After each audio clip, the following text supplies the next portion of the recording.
A cold millionaire CEO ignores a street food vendor, but a fried egg with rice ends up stealing his heart.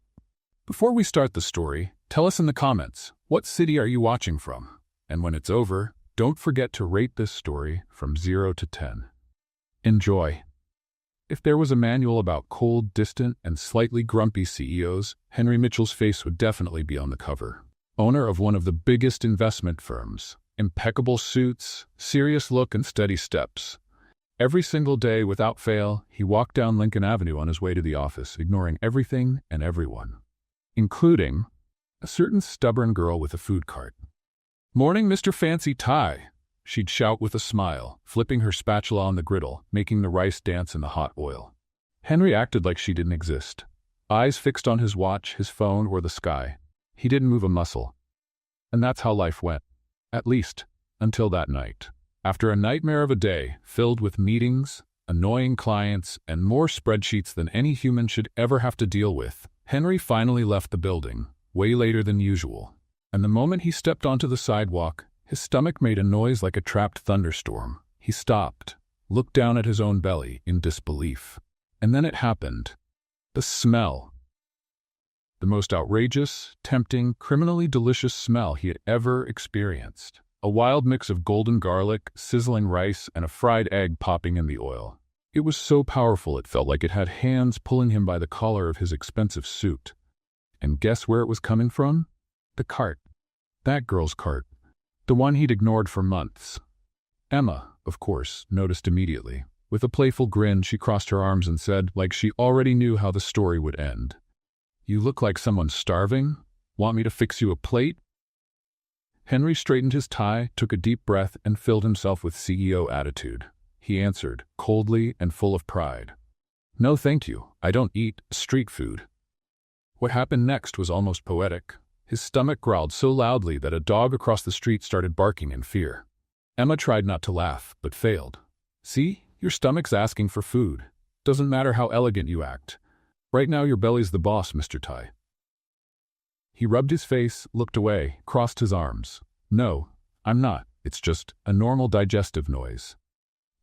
Digestive noise. "Sure," she said, laughing. "So you want a plate, or are you just going to keep arguing with your stomach?" He sighed, looked at the cart, then at his stomach. "Fine, make one," he muttered. Emma smiled, the kind of smile that lights up a whole street. "Knew you'd give in. Welcome to the tasty side of life." She grabbed her spatula, threw rice on the griddle, some onion, garlic, scallions, a drizzle of oil, and then cracked an egg that sizzled like fireworks. "You want it spicy?" she asked, stirring the pan. "Not too much. Just normal," he said, arms crossed, clearly uncomfortable. "Relax, Mr. Ty. This is rice, egg, and dignity on a plate," she winked. The smell got even more illegal. Henry stood there tense, staring at the griddle like it was a minefield. When she was done, she packed it into a food container and handed it to him with a smile. "Here you go, Mr. Fancy Ty. Why do you call me that? Look at you. Tie, custom-tailored suit. You look like you're going to a board meeting just to buy bread." "It's just elegance," he tried to explain, adjusting his tie. He took the container, stepped a few feet away, looking for a spot where no one could see him. He looked at the food, suspicious. Took a deep breath. And the first bite. The whole universe seemed to shut down for a second. How can this be so good?" he thought, as that unbelievable flavor took over his senses. It was just fried rice, egg, and garlic, but somehow it was more than that. It tasted like childhood, like home, like comfort, like a memory buried deep in his soul. Within seconds, he finished the whole thing, didn't even notice. Emma, of course, had been watching from a distance, and when she saw it, she shouted, "Wow, do you always chew like you're mad at the food, or is today special?" Henry, wiping his mouth with a napkin, tried to look composed. She crossed her arms, raised an eyebrow, and asked, amused, "So, what did you think?" He straightened his tie, put on a bored face, and answered in the most uninterested tone he could fake, "It's all right, not that great." As if his stomach were part of the truth squad. Right then, another loud growl. Emma didn't let it go. "Well then, tell me this. Do you want another plate, or do you need to run to the bathroom?" His eyes widened, clearly unsure whether to laugh, run, or dig a hole and disappear. Out of options, he lowered his voice and answered, almost in a whisper, One more plate. There you go. Give in to happiness, Mr. Tai, she said, already tossing more rice on the griddle. He ate. Again. Every last bite. Scraped the container clean. Then he adjusted his suit, paid, without really looking her in the eye, and walked off quickly. But there was something different in his expression. Something had changed. He just couldn't explain what.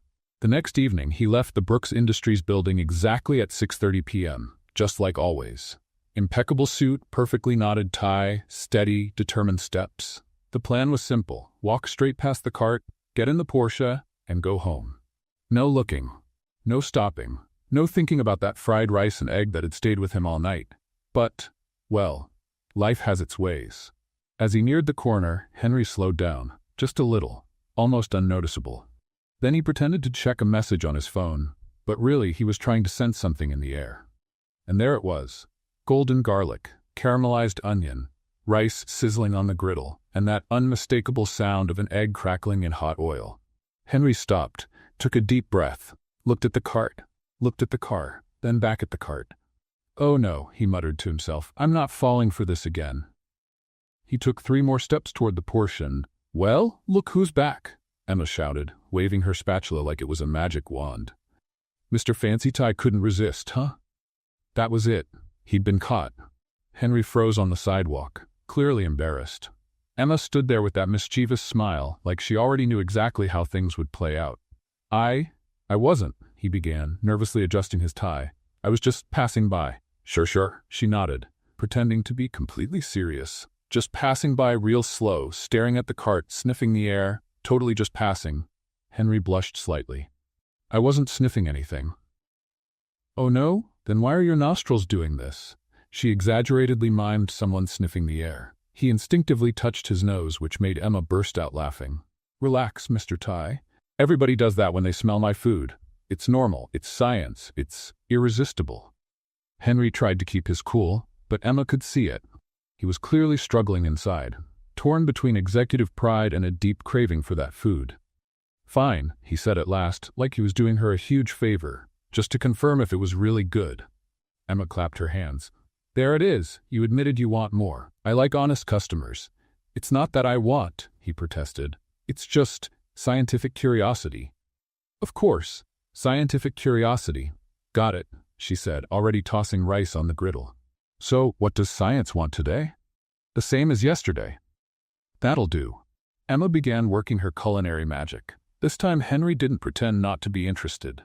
He watched her every move, fascinated by the way she handled the ingredients. She drizzled a bit of oil on the griddle. It sizzled and spread perfectly.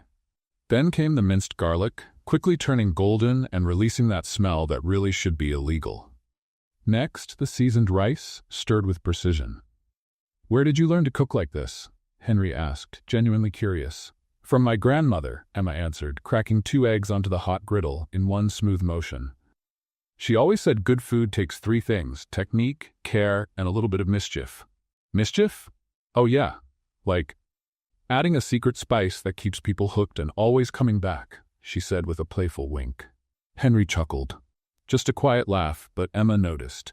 It was the first time she'd seen a genuinely amused look on his face. So what's the secret spice?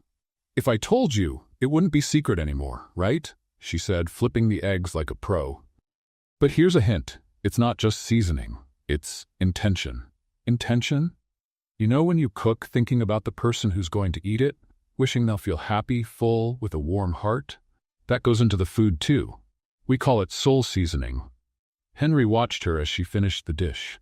There was something mesmerizing about the way Emma worked. It wasn't just skill, it was passion. Every move had purpose. Every gesture carried love. All done, she announced, serving the food in a clean tray.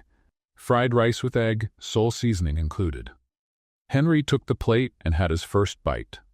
And once again, the world stood still. It was even better than he remembered. The rice was perfectly cooked, fluffy but not dry. The egg had crispy, golden edges, but the yolk was still creamy. The seasonings blended into a symphony of flavors that brought back memories he didn't even know he still had. It tasted like Sunday at Grandma's house. A kitchen full of laughter. Family gathered around the table. A time when life was simpler and the important things were, well, simple. My goodness, he murmured, unable to stop eating. Good, right? Emma smiled, pleased. I told you it had soul seasoning.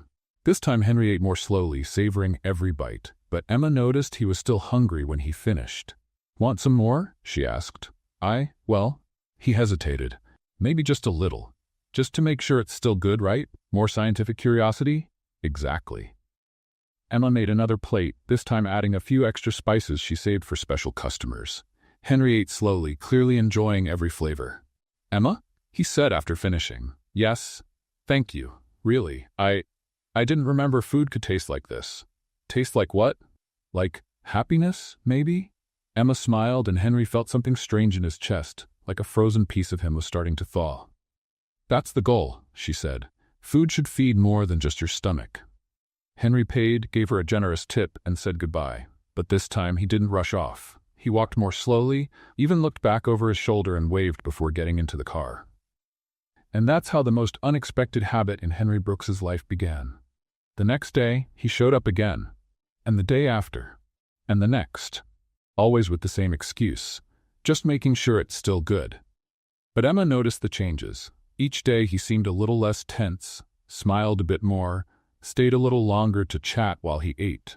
By the second week, he started asking about her life. Where she was from, how long she'd had the cart, what she liked to do in her free time. By the third week, he began to share small things about himself. That he worked too much. That sometimes he forgot to eat. That he couldn't remember the last time he'd had a real meal before discovering her cart. And Emma, without realizing it, was being won over too. Not just by the transformation she saw in him day after day, but by the kind and funny person starting to show behind the cold CEO mask.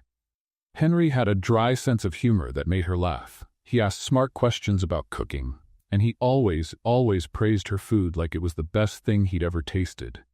You know what's funny? Emma said one Thursday while preparing his plate. What? You came here all dressed up and serious, pretending you didn't want anything from me. Now you're here every day, smiling, chatting. Who would have thought rice and eggs could tame a CEO? Henry laughed for real this time. A warm laugh that gave Emma butterflies in her stomach. I think, he said, turning a bit serious, you didn't just tame a CEO. You tamed a man who had forgotten how good it feels to be happy. Emma stopped stirring the food for a moment and looked into his eyes. There was something different there. Something warm. Something real. Well, she said, turning back to the food to hide her nerves, if that's the case, then my mission here is complete. What mission? To prove that everyone can be happy. Sometimes all it takes is someone who believes in that. And a plate of rice and eggs made with care. Henry smiled, and Emma felt something changing between them. It wasn't just customer and vendor anymore. It was something more. Something that warmed the heart and made the world feel like a better place. And as he ate his rice and eggs that afternoon, Emma had no idea that the mysterious man in the suit and tie was hiding secrets that would change everything. 3 weeks after their first food cart encounter, Emma knew Henry's schedule like clockwork. Every day at exactly 6:30 p.m., he appeared at the corner with that just-passing-by look. But he always stopped for his daily rice and eggs. And the funniest part? He still pretended it was just a coincidence. Hey there, Mr. Fancy Tie, Emma greeted that Thursday, already tossing rice on the griddle before he could say a word. Let me guess, just passing by to make sure it's still good? Henry laughed, adjusting his tie in that slightly awkward way Emma now found adorable. You know me too well, he admitted. But today I swear I really was just passing by. Sure, and I'm the Queen of England, she replied, cracking 2 eggs onto the griddle. Your nostrils have been flaring for 5 minutes, Henry. Just admit you're hooked on my food. Hooked is a bit strong. Dependent? Better. Emma laughed, stirring the golden garlic that was starting to release that same criminally good smell as always. You know what I find funny? She said, flipping the egg with a graceful move that had been hypnotizing Henry for weeks. Every day you come here in a suit and tie, shiny shoes. You must do pretty well at your job, right? What do you do there? Henry almost choked on his own saliva. It was the question he dreaded most. How could he explain that he wasn't just an employee, but the owner of that entire 40-story company? How could he say he had more money in the bank than most people would see in a lifetime? Oh, he stammered, searching for an answer that wasn't a full lie but also not the whole explosive truth. I'm just a regular employee, trying to build something in life, you know? What kind of employee? Office work, he answered quickly. Paperwork, boring meetings, that kind of thing. Nothing exciting. Emma stopped stirring and looked at him with a playful expression. Really? Because you look more like someone who gives orders than someone who follows them. Henry's heart skipped a beat. Had she figured him out? What do you mean? I don't know. You have that leadership posture. Shoulders straight, chin up, the way you talk. She turned back to cooking, thoughtful. My grandma used to say you can tell a lot about a person by the way they carry themselves. And what does my posture say about me? Henry asked, genuinely curious.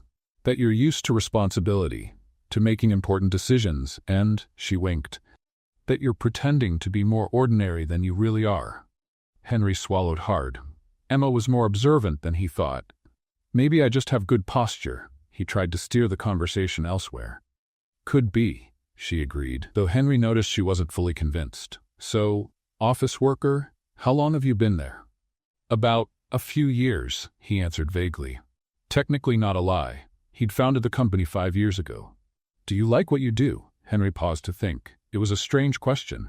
When was the last time someone had asked if he liked his job? It's complicated, he finally said. Sometimes it's rewarding. Other times it's lonely. Lonely? Emma plated the food and handed it to him. But don't you work with other people? Yes, but... Henry picked up the fork, trying to find the right words. Sometimes you can be surrounded by people and still feel completely alone, you know? Emma stopped what she was doing and looked at him with a more serious expression.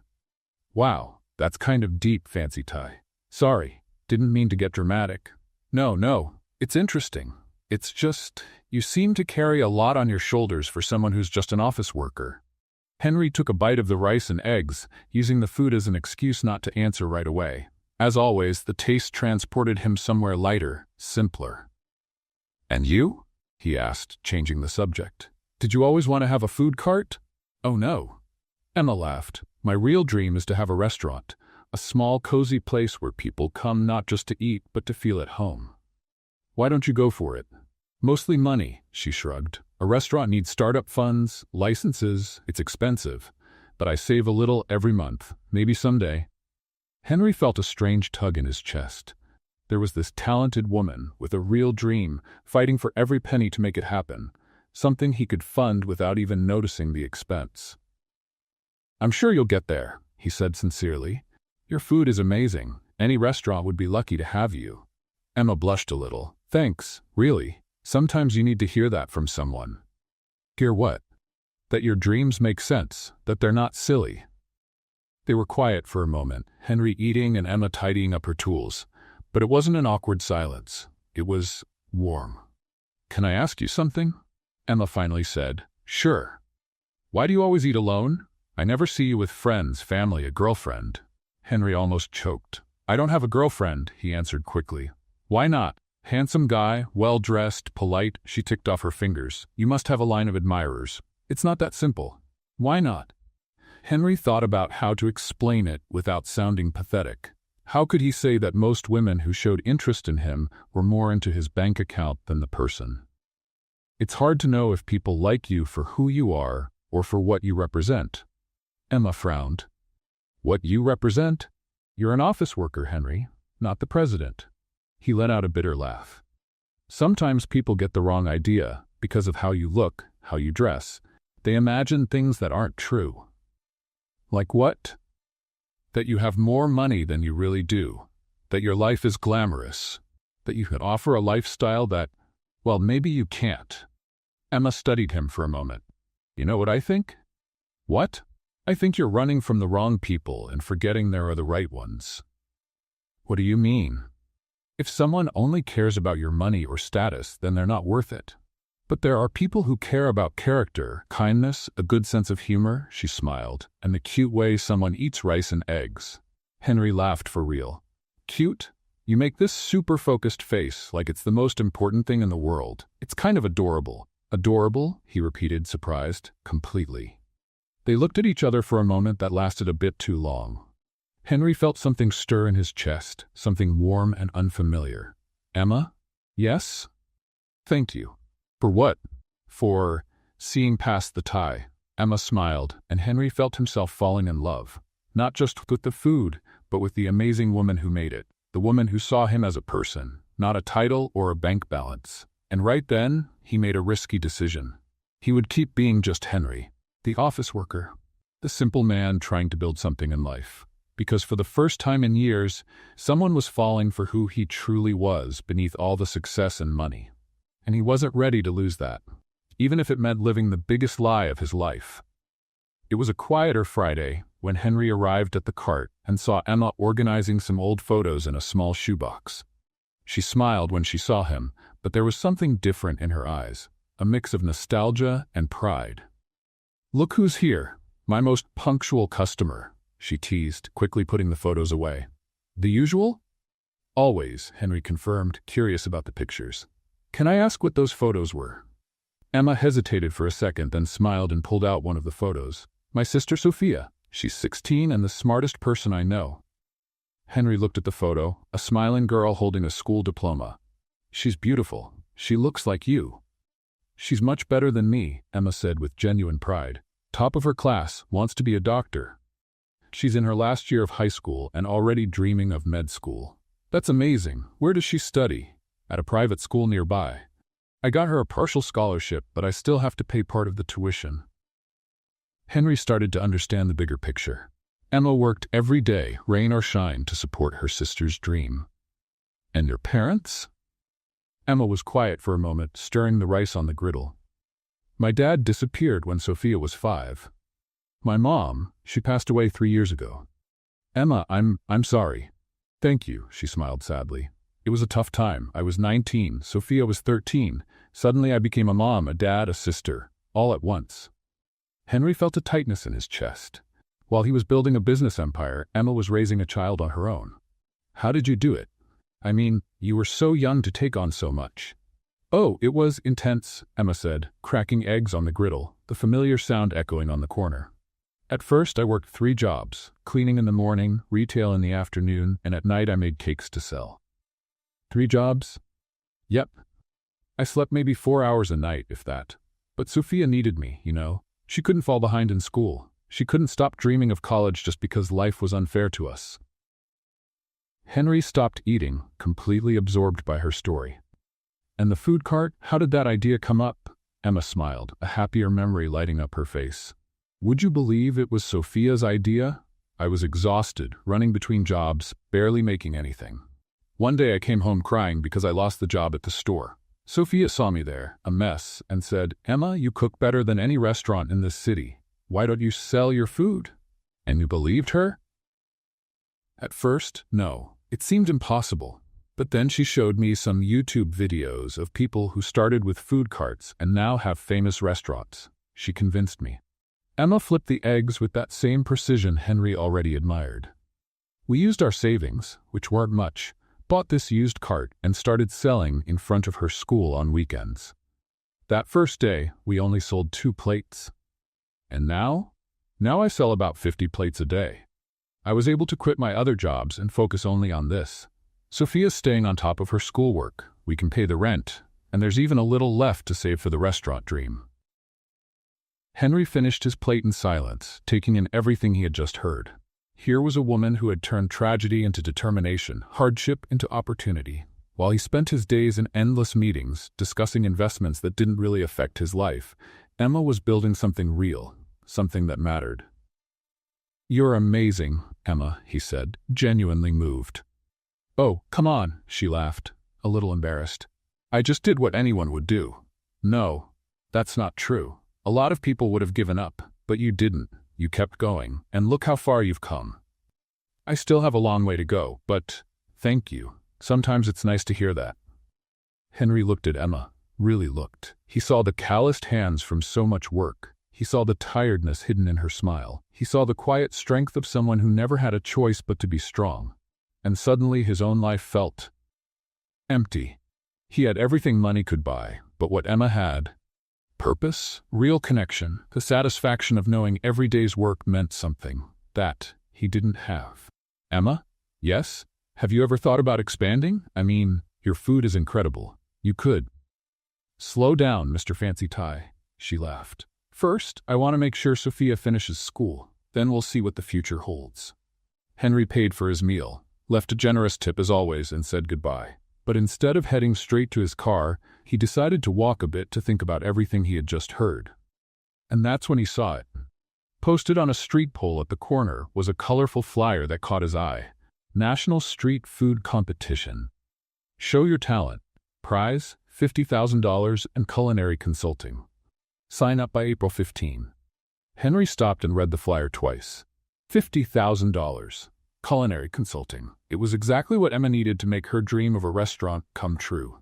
He looked back toward the cart, where Emma was still working, wearing that smile that seemed to light up the whole block. An idea started forming in his mind, an idea that could change everything for her. Henry took a photo of the flyer with his phone and smiled. Maybe it was time to give back a little of the happiness Emma had brought into his life. The next day, Henry arrived at the cart with a different kind of energy. Emma noticed right away. He looked excited, like he had just discovered something worth sharing. "Good morning, Mr. Fancy Tie," she greeted, already starting to prepare his usual dish. "You've got a strange look on your face today. Something good happen?" "Actually, yes," Henry smiled, pulling out his phone. "I want to show you something." He showed her the picture of the competition flyer. Emma stopped stirring the rice on the griddle and frowned. "National Street Food Competition?" she read aloud. "And why are you showing me this? Because you should enter." Emma laughed so loudly that a pigeon pecking at crumbs near the cart flew off in fright. "Me, Henry? Have you lost your mind?" "I'm serious," he insisted, putting the phone away. "Look at that prize, $50,000 in culinary consulting. It's exactly what you need for your restaurant." "Henry," Emma shook her head, going back to cooking. "That's not for people like me." "What do you mean, people like you?" "People without culinary training, without professional skills," she said, cracking eggs harder than necessary. "I learned to cook from my grandmother in our kitchen at home. I didn't study in some fancy cooking school." "So what?" "So what?" She looked at him, incredulous. "Henry, those competitions are for real chefs, people who know how to make complicated sauces, fancy dishes. All I know how to make is rice and eggs." "Just that." Henry moved closer to the cart, resting his elbows on the counter. "Emma, in the last 2 months, I've eaten at some of the best restaurants in Seattle. You know what the best meal I had was?" "Which one?" "Every single one I had here." Emma stopped stirring and looked at him. "You're just being nice." "No, I'm being honest. You win people over with rice and eggs. What more do you need?" "You need technique, knowledge, professional equipment." "You already have the technique, and the knowledge too. As for equipment," Henry gestured toward the cart, "you work magic with this thing. Just imagine what you could do with better tools." Emma served his plate, clearly shaken. "Henry, you don't understand. These competitions are on TV. There will be famous judges, well-known chefs. They'll laugh at me when I show up with my rice and eggs." "Let them laugh," Henry said, picking up his fork. "At least until they taste it." "You're crazy. Completely crazy." "Maybe. But do you know what I've learned in the last few years at work?" "What?" "That real talent always wins in the end. And you, Emma," he took a bite and smiled, "you have more than enough talent." Emma was quiet for a moment, wiping her hands on her apron. "Even if I wanted to, and I don't, the deadline has probably passed." Henry checked the date on his phone. "There's still a week left. Plenty of time." "Henry, just listen. What's the worst that could happen? You don't make it past the first round? So what? At least you tried. But what if you move on? What if you win?" Emma looked at him, and Henry saw the struggle in her eyes. $50,000, Emma. Do you know what that would mean for your restaurant? For Sophia's future?" "Stop," she murmured. "Don't go putting ideas in my head." "Why not? They're good ideas." "Because," she sighed, "because I'll start dreaming about it and then get disappointed when it doesn't work out." Henry finished his plate and stood up. "You know what your problem is, Emma?" "What?" "You're afraid of your own talent." She looked at him, surprised by his words. "You take care of your sister, run a home, built a business from nothing," he continued. "But you're afraid of a competition?" "It's not fear, it's being realistic." "It's fear," he said gently. Fear of finding out you're even better than you think. Emma stayed quiet, fidgeting with her utensils. What if I make a fool of myself? What if you don't?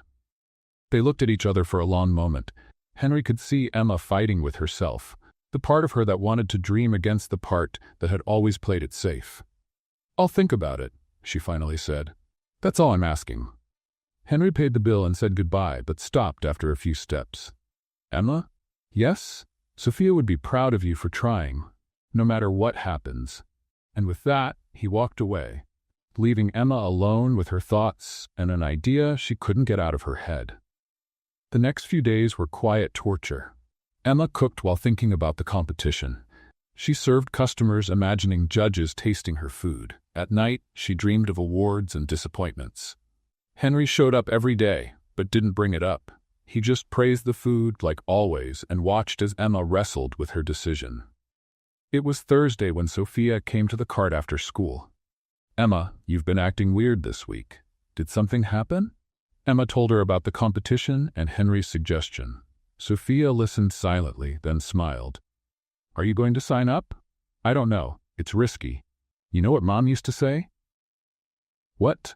That the biggest risk is not taking any risk at all. On Friday, the last day for sign-ups, Emma arrived early at the cart. She spent the whole morning cooking and thinking. When Henry came for lunch, she was visibly nervous. I've decided, she said as soon as she saw him. And? I'm going to sign up. But if I end up looking ridiculous, it's your fault. Henry grinned from ear to ear. I'll take full responsibility. That afternoon, 15 minutes before the final deadline, Emma submitted her application online. Her hands were shaking, she was sweating, but she was determined. And when she hit the submit button, she felt like her life had taken a whole new direction. For better or worse, only time would tell. 2 weeks after sending the application, Emma got an email that made her scream with joy in the middle of the street. She had been selected for the interview round of the National Street Food Competition. Henry! Henry! She yelled when she saw him walking up to the cart that afternoon. I made it. I passed to the next round. I knew it. He smiled, truly happy. When's the interview? Tomorrow. I have to bring a dish for the judges to try. She was clearly nervous, stirring pans that didn't need stirring. I'm terrified. It's going to be fine. Just take your rice and eggs. Do you really think so? I'm sure of it. The next day, Emma arrived at the Seattle Convention Center carrying a thermal container and a heart racing a mile a minute. The place was full of participants with professional equipment, chef uniforms, and dishes that looked like works of art. She felt like a fish out of water. The interview was held in a large room with a table where 3 judges were waiting. TV chef Amanda Sterling, food critic Robert Chen, and the famous French chef Julien Moreau. Julien Moreau was a legend. He had restaurants in Paris, New York, and Los Angeles, 3 Michelin stars, TV shows, cookbooks that were bestsellers all over the world, and an arrogance that could be felt from across the room. Next, the assistant called out. Emma walked in, trying to look more confident than she felt. Good morning, she said, placing the food container on the table. Name? Asked Amanda Sterling, checking her clipboard. Emma Martinez. And what did you bring us today? Asked Robert Chen kindly. Emma took a deep breath. Fried rice with egg. The silence that followed was deafening. Julien Moreau raised his eyebrows and exchanged looks with the other judges. Then he let out a small laugh that made Emma shrink inside. Rice with egg, he repeated, his French accent thick with disdain. Even a child can make that. Emma felt her face get hot. I know it looks simple, but... Looks?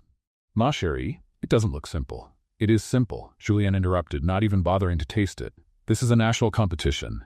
The other contestants brought elaborate dishes, complex techniques, artistic presentation, and you bring rice and egg? Isn't flavor what matters most? Emma tried to defend herself, but her voice came out weaker than she intended. Flavor? Julien laughed again. My dear, anyone who can hold a pan can make rice with egg.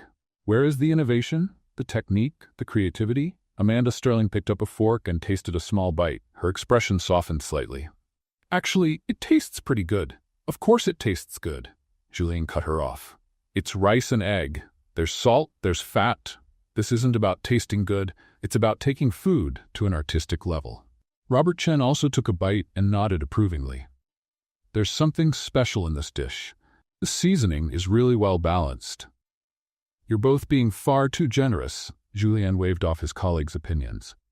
This competition is for serious chefs, not for people making home cooking. Emma felt tears burning in her eyes. My grandfather used to say that good food comes from the heart. She tried one last time. I doubt your grandfather was a professional chef, Julien replied coldly. Let me give you some advice, ma petite. Go back to your little street cart and leave serious cooking to the professionals. Emma picked up her food container with trembling hands. Thank you for your time, she murmured, and left the room as quickly as she could. In the hallway, she leaned against the wall and took a deep breath, trying not to cry. Julien was right. What had she been thinking? Competing with real chefs using her simple rice and egg? Emma? She turned and saw Henry walking toward her. What are you doing here? She asked, surprised. I came to support you. How did it go? Emma couldn't hold back the tears anymore. It was a disaster. You were wrong, Henry. I never should have come. What happened? One of the judges, Julien Moreau, he humiliated my dish in front of everyone, said rice and egg is something even a kid can make, that I should go back to my little cart and leave serious food to real chefs. Henry felt a wave of anger rise in his chest. He said that? He did. And you know what's worse? He's right. What was I thinking? That I'd show up with my little dish and impress everybody. Henry gently held her shoulders. Listen to me, Emma. You want to know what I think of this Julien Moreau guy? What? I think he forgot the most important thing about food, which is that it should touch people's hearts, not just try to impress them. Emma wiped her tears with the back of her hand. But he's right. Rice and egg is too simple. Sometimes the simplest dish has the truest flavor, Henry said, looking into her eyes. Do you think I've come back to your cart every day for months because I'm trying to impress someone? I come back because your food makes me feel at home. But that's not enough in a competition. Says who? Emma, how many times have you seen someone cry over a fancy gourmet dish? Never, I guess. Exactly. But I've seen people cry over their grandma's food, simple food, made with love. He smiled. Your problem isn't the dish. It's that you're trying to be something you're not. What do you mean? You're trying to be a French chef when you should be Emma Martinez, the one who makes the best rice and egg in Seattle. Emma let out a small laugh through her tears. You really think my rice and egg is special? Emma, if I could eat just one thing for the rest of my life, it would be your rice and egg. You're exaggerating. I'm not exaggerating. Last week I dreamed about your rice and egg. I wake up thinking about it. It's pathetic, but it's true. Emma laughed for real this time. You dream about food? What kind of dream is that? The kind where I wake up with my mouth watering, Henry said, blushing slightly. One time, I dreamed you opened a restaurant and I was the only customer. And what was the restaurant like? There was just one table, one dish on the menu, and I was the happiest man in the world. Emma looked at him, feeling something warm in her chest. Henry? Yes. Thank you for believing in me even when I don't believe in myself. Always. They looked at each other for a moment, and Emma felt that maybe, just maybe, she should try one more time. Julien Moreau might have his Michelin stars, but she had something he would never have, soul seasoning, and that, she was starting to realize, was worth much more. After the conversation with Henry in the hallway, Emma felt a strange kind of courage growing in her chest. Maybe it was anger, maybe it was stubbornness, or maybe it was just the need to prove that arrogant French chef completely wrong. You know what? She said, fixing her hair. I'm going back in there. You are? I am. And I'm going to make that Julien whatever Moreau eat his words. Literally. Henry smiled. That's what I like to hear. Emma knocked on the interview room door and walked in without waiting for an answer. Excuse me, she said, placing her food container back on the table. I forgot to mention something. Julien rolled his eyes. Ma chérie, we already said. Did you taste it? Emma interrupted him. Excuse me? I asked if you tasted my food before saying it was too simple. Julien blinked, clearly not expecting that. I don't need to taste it to know that. Oh, so you're like a psychic chef? Emma crossed her arms. You can taste food just by looking? What an amazing talent. Robert Chen held back a laugh. Amanda Sterling was clearly enjoying this. "Listen here, young lady," Julian began, but Emma didn't let him finish. "No, you listen," she pointed her finger at him. "You're judging my food without even tasting it. Is that professional? Is this how you do things in France?" Well, because where I come from, we at least taste something before saying bad things about it. It's just basic manners." Amanda Sterling burst out laughing. "She's right, Julian. Taste the girl's food." Julian, clearly uncomfortable, picked up a fork reluctantly and took a small bite. Then, his expression changed completely. He chewed slowly, furrowed his brow, chewed some more, then stopped. "Mon Dieu," he murmured. "Exactly," said Emma, satisfied. "Not so simple after all, right? How did you get this flavor?" "Grandma's secret. And by the way, she cooked better than a lot of fancy French chefs I know." Robert Chen laughed out loud now. "Emma, you're moving on to the next round," Amanda Sterling announced. "Julian?" The French chef was still trying to process what he had tasted. "Approved," he grumbled, clearly unhappy. Emma smiled and picked up her food container. "Thank you. And Mr. Julian, next time, try it before you judge. It'll be less embarrassing." And she walked out of the room like a queen. In the hallway, Henry was waiting with a huge smile on his face. "From that smile, I'm guessing it went well?" "I made it to the next round." Emma threw her arms around him, Stell, and he lifted her off the ground. "I knew it. I knew you could do it." When he put her down, they were very close, too close. Emma's heart skipped a beat. Emma, you were amazing, really." They looked at each other, and for a moment the world seemed to pause. But then Emma remembered where they were and stepped back, blushing. "Let's get out of here before I do something else crazy." Over the next 2 weeks, Emma threw herself into preparing for the competition like a woman on a mission. And Henry became practically her unofficial personal assistant. "Emma, I got those special spices you wanted," he said one Tuesday, arriving at the cart with several bags. "Henry, this must have cost a fortune. Imported spices?" "Don't worry, it's an investment for the future restaurant of Emma Martinez." "You're crazy," she laughed, touched. "Thank you. Really." On Thursday, he showed up with brand new equipment. "A portable electric griddle," he announced, taking it out of the box, "so you can practice at home." "Henry, this thing costs more than my rent. It's borrowed," he lied with a straight face, "from a friend, a rich one." "What rich friend?" "A very rich friend that I don't know well." Emma narrowed her eyes. "You're making this up, aren't you?" "Completely. But will you accept it anyway?" She laughed and shook her head. "I'll take it, but only because you're an adorable liar." That weekend, Henry showed up with an even bigger surprise. "I created an Instagram profile for you," he said, showing her the phone. "Look, at a rose, more Emma. You already have 300 followers. Wait, how do I already have 300 followers? Well, I might have shared it with a few people I know." "What people, Henry? You said you don't have many friends." "I have work acquaintances. Administrative folks have their connections." Emma grabbed the phone and looked at the photos he had posted. They were all beautiful, professional, making her food look like it belonged in a magazine. "Henry, these pictures are amazing. Who took them?" "I did," he said proudly. "Turns out I have a talent for food photography." "Talent? These look completely professional." "YouTube University," he shrugged. "I watched about 40 tutorials." Emma was both moved and impressed. "Why are you doing all this for me?" Henry grew serious for a moment. "Because you deserve it, and because seeing you happy makes me happy too." They looked at each other again in that way. The air between them almost sparked with tension. Emma moved a little closer. "Henry." "Emma." He leaned in. She closed her eyes. They were just inches apart when... "Emma, what's this about a TV competition the neighbor told me about?" Sophia came running over, her school backpack still on, with a look that said she wanted answers. Right now. Emma and Henry pulled apart so quickly they nearly knocked over the griddle. "Sophia, you scared me." Emma tried to recover her composure. "You got out of school early." "I left early to come talk to you," Sophia said, looking from Emma to Henry with that sharp teenage gaze that misses nothing. "Hi, Henry. Did I interrupt something?" No, you didn't interrupt anything," Emma said quickly. "We were just talking." "Talking very closely, from what I saw," Sophia said with a sly smile. Henry turned bright red. I was just explaining a food photography technique." "Oh, sure," Sophia said, clearly not buying it. "And this technique needs you to stand that close?"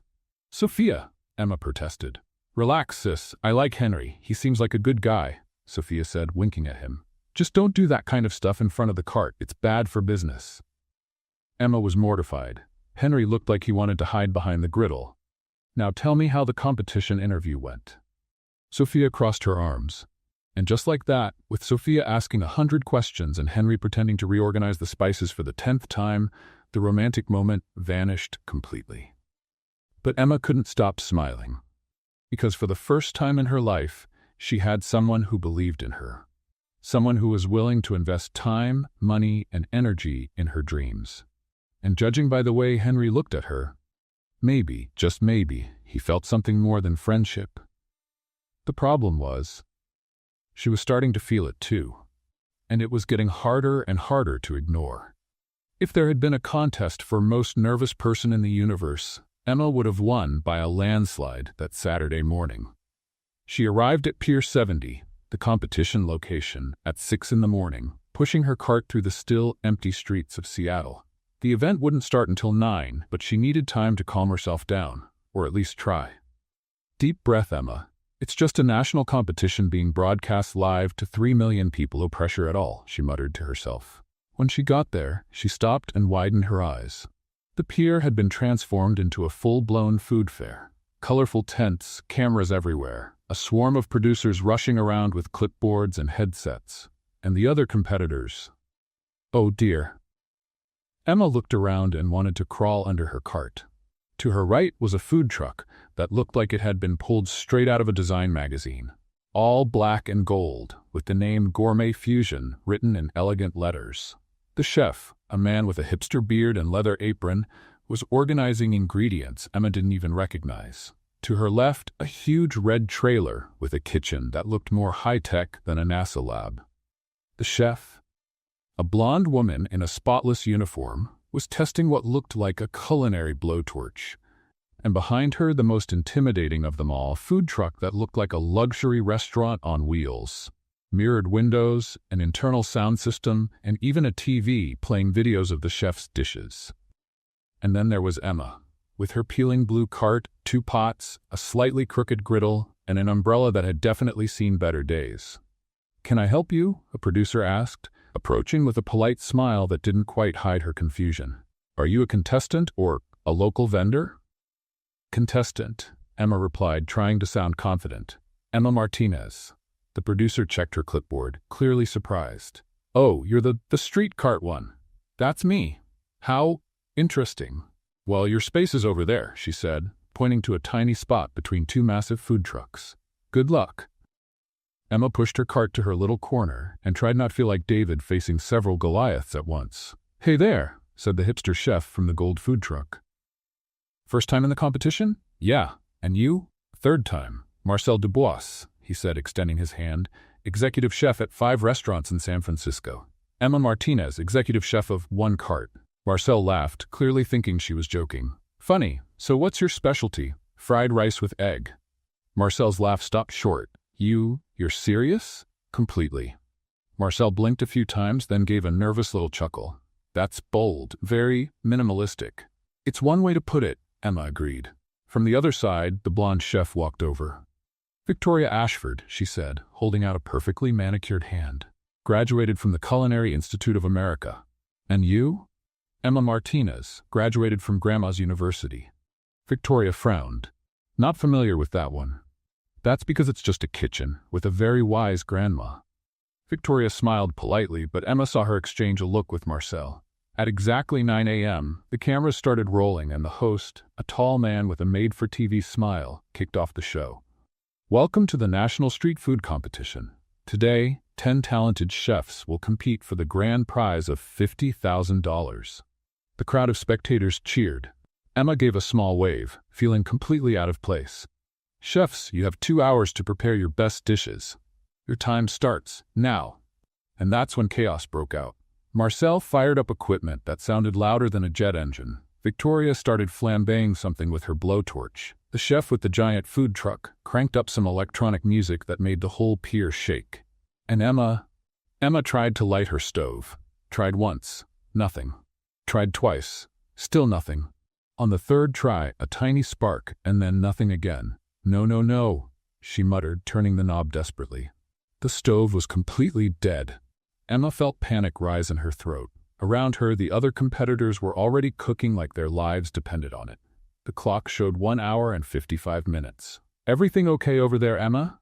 the host shouted, approaching with the cameras. All good," she lied, still struggling with the burner. "Just warming up the equipment." Such dedication. Emma's taking her time to make sure everything is just right. The cameras moved on, but Emma knew she couldn't fake it much longer. She tried again, tapped the burner, silently begged. But nothing worked. "Sorry, Grandma," she whispered, tears of frustration welling up in her eyes. "Looks like this isn't going to happen." She was just about to raise her hand and give up when she heard a familiar voice shouting from beyond the security barrier. "Emma, don't give up. I brought back up." It was Henry, and he was carrying what looked like a spare gas tank. Emma had never been so happy to see someone in her entire life. The problem was, how would he get to her? The competition area was restricted. Only contestants and production staff were allowed inside. But apparently, Henry had thought of that too. Because the next thing she knew, he was sprinting toward the security barrier like an Olympic pole vaulter. Sir, stop!" the security guards yelled. But Henry had already jumped the fence with a speed no one expected from a guy in a suit. "Food emergency," he shouted, running toward Emma's cart with the tank in his hands. "Culinary rescue in progress." The crowd burst into laughter and applause. The cameras chased after him. The host didn't know whether to laugh or call security. "Henry, are you out of your mind?" Emma asked, but she was smiling. "Totally," he answered, already hooking up the new tank. "But I wasn't going to let you quit because of a stubborn stove." In just a few minutes, Henry had swapped the tank and fixed the connection. The burner came back to life with a perfect blue flame. "It works," Emma shouted, hugging Henry right in front of everyone. The crowd went wild. The host decided to just go with it.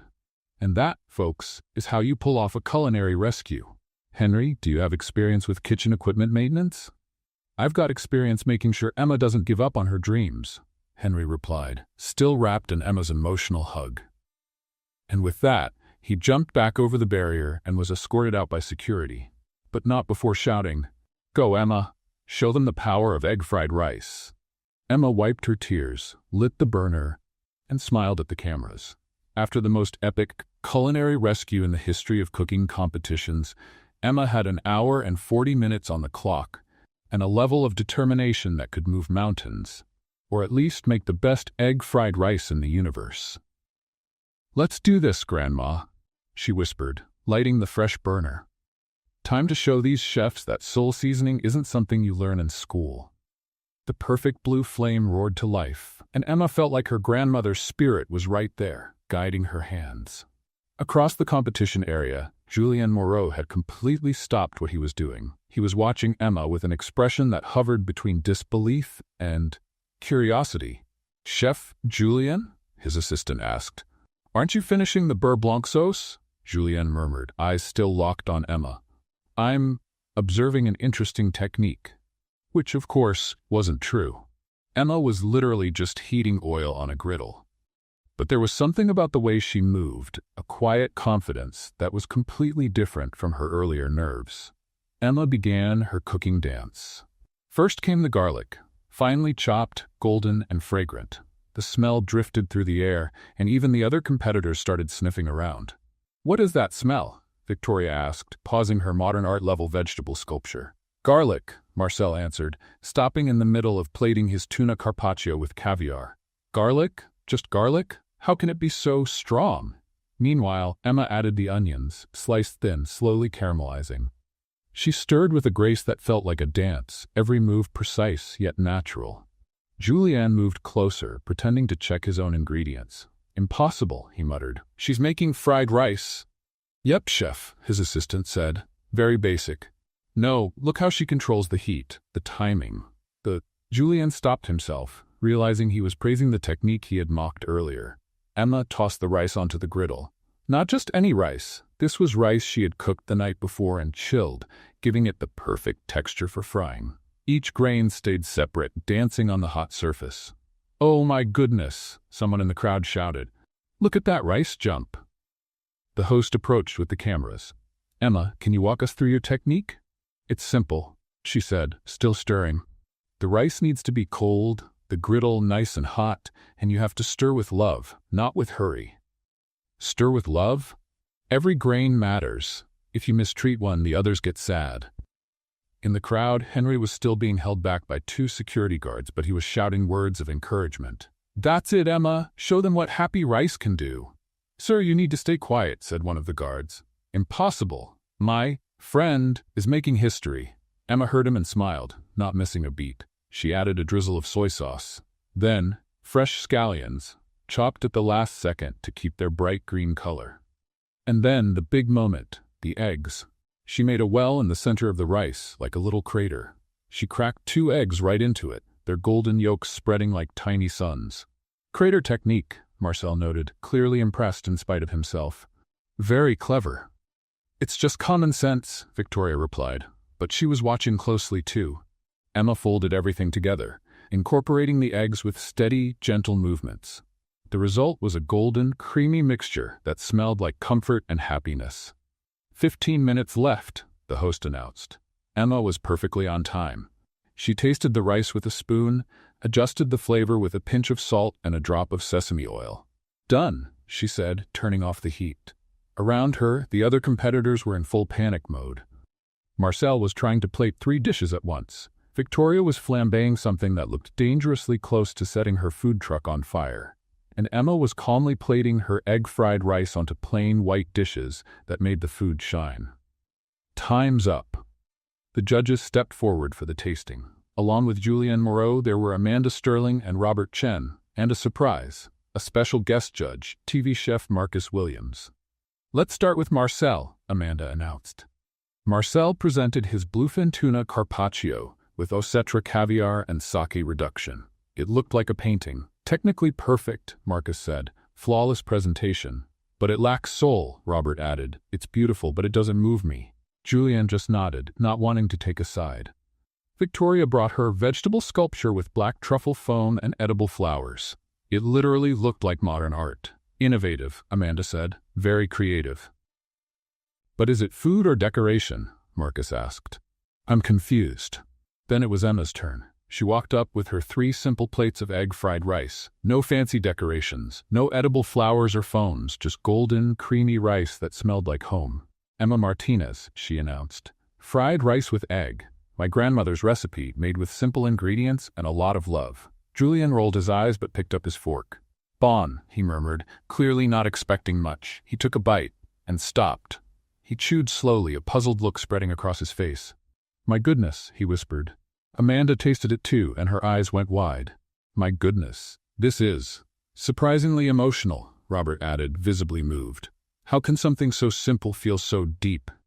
Marcus took a bite and stayed silent for a long moment. "Emma," he finally said, "how old are you?" 24. "And how long have you been cooking?" "Since I was tall enough to stand on a stool in Grandma's kitchen."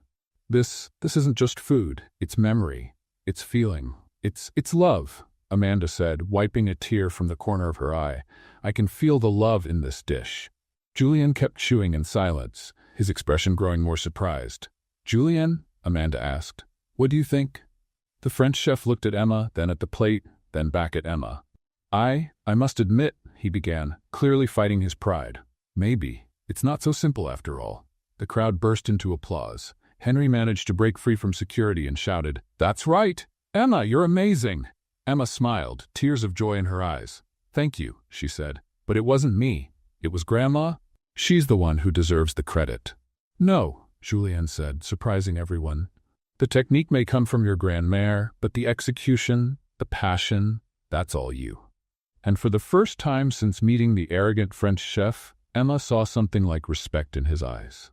The audience cheered, the cameras captured every moment, and Emma knew that no matter the final result, she had proven something important, that food made with love always wins. Even if it's just egg and rice. The moment to announce the winner had arrived, and the tension at Pier 70 was so thick you could cut it with a chef's knife. Emma stood beside the other competitors, trying to look calm, but inside, she was a bundle of nerves. Marcel was adjusting his hipster beard over and over. Victoria was checking her reflection on her phone for the 5th time in a minute. And the chef from the giant food truck was doing breathing exercises that looked like training for deep-sea diving. And now, the moment everyone's been waiting for, the host announced, drawing it out like he was revealing the secret of the universe. The winner of the National Street Food Competition is... The pause felt eternal. Emma held her breath. Emma Martinez. The world exploded. The crowd went wild. The cameras rushed in to catch the shot. Golden confetti started falling from the sky like magic rain. Emma stood frozen for a full 3 seconds, not believing what she had just heard. "Me?" she shouted, pointing to herself. "Are you sure?" "Absolutely," the host said, laughing. "You are officially the National Street Food Champion." Emma started jumping in place like a kid who just got her dream Christmas gift. "I can't believe it. I can't believe it. I can't believe it." In the middle of the crowd, Henry was screaming louder than anyone. "That's my friend. I knew her before she was famous." Security didn't even try to stop him anymore. Amanda Sterling came forward with a giant check, TV show style, and a bouquet of flowers. "Emma, congratulations, $50,000 and a full culinary consulting package to help you open your dream restaurant." Emma took the check and started crying. "Grandma, we did it," she sobbed, looking up at the sky. "So how does it feel to be the girl who won a national competition with just rice and eggs?" a reporter asked, shoving a microphone in her face. I feel like I could fly," Emma replied, still crying and laughing at the same time. At that moment, Henry broke through security again. Apparently he was developing ninja skills and ran toward the stage. "Emma!" he shouted, climbing the steps 2 at a time. "Henry!" she shouted back. They ran toward each other like a scene from a romantic movie. When they met in the middle of the stage, Henry lifted her up and spun her around. "You did it! I knew you could," he said, his voice thick with emotion. "Thank you for believing in me," she said. "Thank you for saving me when the stove broke. Thank you for—" And then, caught up in the moment, in the thrill of victory, with millions of people watching, Emma grabbed Henry by the tie and kissed him. It was a Hollywood-style kiss, the kind that makes the crowd sigh and photographers go wild. The cameras caught everything, the flashes exploded, and the crowd screamed even louder. When they pulled apart, both of them were blushing, breathless, and smiling like 2 teenagers in love. "Wow," Henry murmured. "Yeah," Emma agreed. "Wow." The host, ever the professional, decided to roll with the romantic moment. And just like that, folks, we don't just have a new champion. We have a new couple. Love was in the air and in the rice and eggs. The celebration went on for another hour. Emma gave interviews, took pictures, signed aprons. Henry stayed by her side the whole time, proud as a peacock. That's when a reporter came over. "Emma, one last question," he said. "A lot of people are curious about your relationship with CEO Henry Brooks. How did you two meet?" Emma blinked. "Sorry, what?" "CEO Henry Brooks of Brooks Industries," the reporter repeated, as if it were obvious. "One of the biggest investment companies on the West Coast. How did you meet?" Emma slowly turned to Henry, who had gone pale as a ghost. "CEO?" she asked, her voice strangely calm. "Emma, Henry began. "Brooks Industries?" she continued. "The company in the building where you work?" "I can explain. Where you're an administrative employee?" Henry swallowed hard. "Technically, I am administrative. I manage the whole company." Emma stared at him for a long moment. Around them, reporters waited, cameras rolled, and the party continued. But for Emma, time had stopped. "Excuse me," she said politely to the reporters. "I need to speak with CEO Brooks in private." She took Henry by the arm and pulled him away from the cameras, toward a quieter corner of the pier. "Emma," he started. "No," she raised her hand. "Let me get this straight. For the past few months you've been lying to me about who you are?" "I didn't exactly lie." "Henry," she burst out, "you're one of the richest men in Seattle. You own the company, and you told me you were an administrative worker trying to build something. Technically, I am trying to build something." "You already built it. You have an empire." Henry ran a hand through his hair, clearly desperate. "Emma, listen. I wanted you to know me for who I really am, not for what I have." "But you lied about who you are." "No, I just left out a few details about my financial situation. A few details? Emma laughed bitterly. Henry, you're a millionaire. That's not a few details, that's your whole life. My whole life changed when I met you, he protested. For the first time someone liked me for who I am, not for what I can give. But you didn't give me the chance to figure that out for myself. Tears started to roll down her face. You decided for me that I was after your money. No, I never thought that. Then why lie? Why pretend to be someone else? Henry stood in silence, not knowing how to explain years of shallow relationships with people who only saw him as a bank account. Emma, you have to understand. Every woman who ever got close to me only wanted. I'm not every woman, she shouted. I'm me, and you never gave me a chance to prove that. But you did prove it. You fell in love with me thinking I was broke. I fell in love with someone who doesn't exist. Emma wiped her tears with the back of her hand. The Henry who's an admin trying to make something of himself. That guy doesn't exist. You're Henry the billionaire CEO who plays poor. I'm still the same person. No, you're not. The same person wouldn't lie.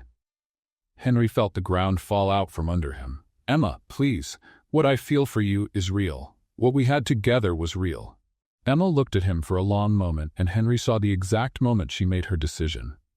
Maybe it was real for you, she said, her voice breaking. But for me, I can't be with someone who lied about who they are. That's not love, Henry. That's a lie. Emma, no, she shook her head. It's over. We're over. And with that, she turned and walked away, leaving Henry alone on the pier, his heart shattered, knowing he had lost the one thing in life that truly mattered. In the distance, Emma got into the taxi that would take her home, holding the $50,000 check that was supposed to represent the fulfillment of her dreams. But in that moment, it felt like just a piece of paper, worth nothing compared to what she had just lost. 2 months after the competition, Emma stood in front of a small place in Capitol Hill, holding the keys to what would be Rice and Love, her very own restaurant. It wasn't anything fancy. 12 tables, an open kitchen, exposed brick walls, and a rustic charm that made everyone feel at home. Just like she had dreamed. I can't believe we did it, Grandma, she whispered, looking up at the sky. Sophia was next to her, practically bouncing with excitement. Emma, just look at this. You've got a real restaurant. We've got a restaurant, Emma corrected her. You're the one who gave me the strength to get here. What still puzzled her was how it had all come together so quickly. Yes, she had the $50,000 from the prize, but renovating the place, buying equipment, getting licenses, it was all much more expensive than she'd imagined. That's when the anonymous investor showed up. One day, a lawyer called saying a client wanted to invest in her restaurant but wished to remain anonymous. The investment would cover all extra costs, with no interest and no claim to the profits. Is this real? Emma asked, skeptical. Completely legal, the lawyer assured her. My client has just one condition: you can never know who it is. It was strange, but Emma wasn't in a position to say no. And so, Rice and Love became a reality. The opening was a huge success. Lines out the door, food critics, influencers, and of course, all the loyal customers from her food cart. But through all those months of hard work and success, Emma carried a quiet sadness. No matter how many compliments she got or how many plates she served, there was always an emptiness. She missed Henry. Not the rich CEO who lied, but the man who ate rice and eggs every day with that focused little face. The man who believed in her dreams when she couldn't believe in them herself. Emma, said Sophia one morning while helping prep in the kitchen, you're thinking about him again. About who? Henry. You get that lost puppy look every time he crosses your mind. I do not. You do, and look. Sophia stepped closer. I know he lied, but you saw the way he looked at you. That wasn't a lie. Emma sighed. It doesn't matter, Sophie. He made his choice. He chose to pretend instead of trusting me. Or maybe he was just scared of losing you. Fear doesn't justify lies. Sophia was about to respond when the doorbell rang. Good morning. Emma greeted automatically without looking. Welcome to Rice and Love. Hi, said a familiar, nervous voice. Are you looking for a dishwasher? Emma turned and nearly dropped the pot she was holding. It was Henry, but not Henry the CEO in a perfect suit. This Henry wore jeans, a simple t-shirt, and a shy smile she hadn't seen in months. Henry? She whispered. Hi, Emma. The place looks amazing." Sophia looked between them and decided she urgently needed to check on something in the back. "I'll just go check. Important stuff," she said, disappearing into the kitchen. Emma stood still, unsure of what to say. "What are you doing here?" "Looking for a job," he answered, with that half smile that used to completely disarm her. "I heard you might need help in the kitchen." "Henry, I work cheap, and I'm really good at washing dishes." Emma crossed her arms. "You don't have to hide again." Henry sighed and stepped closer to the counter. "I'm not hiding. I'm being honest, for the first time in a long time." "Honest about what?" "About the fact that the last 6 months have been the worst of my life," he said, placing his hands on the counter. "About how I wake up every day thinking about your rice and eggs. About how I've dreamed of you every single night." Emma felt her heart race but kept a serious face. And about how I found out who your mysterious anonymous investor is." Emma's blood ran cold. "What do you mean?" "Emma, I'm your anonymous investor." Her eyes widened. "You?" "Me. And before you get angry, let me explain." He raised his hands in surrender. "I couldn't let you give up on your dream because of money. Not after seeing how you shined in that competition.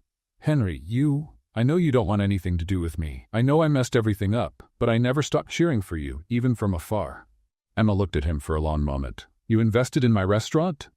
"I invested in your talent, in your dream, in you." "Why?" Henry took a deep breath. "Because, if I lied before, it was out of fear. Fear of not being enough for you. Fear that once you found out who I really was, you'd walk away. But if I'm here now, it's because what I feel is real. It always was." Emma felt tears starting to form in her eyes. "Henry, Emma, I don't want to be a CEO for you. I don't want to be rich for you. I just want to be the man who loves the way you cook, who believes in your dreams, and who would do anything to see you happy. Even if that means washing dishes, especially if that means washing dishes, by your side." Emma looked at him for what felt like forever. Then a small smile appeared at the corner of her mouth. "Then prove it," she said, "and this time, no pretending."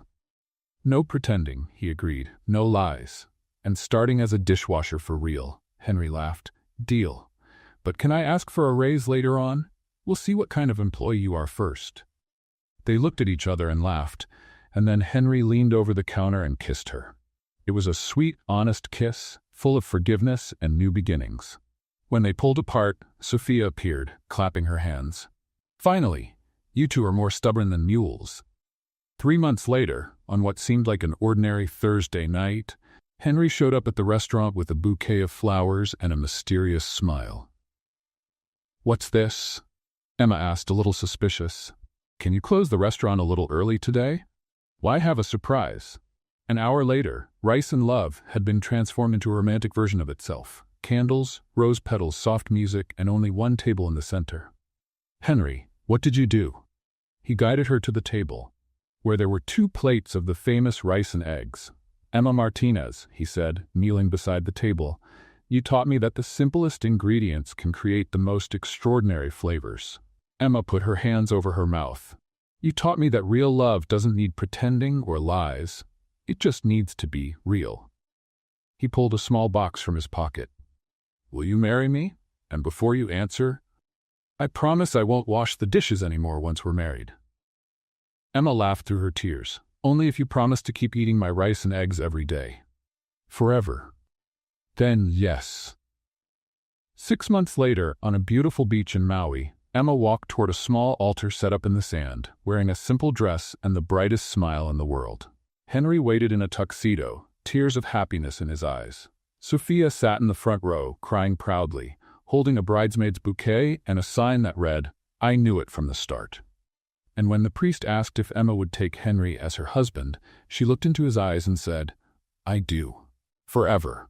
With rice and eggs and everything."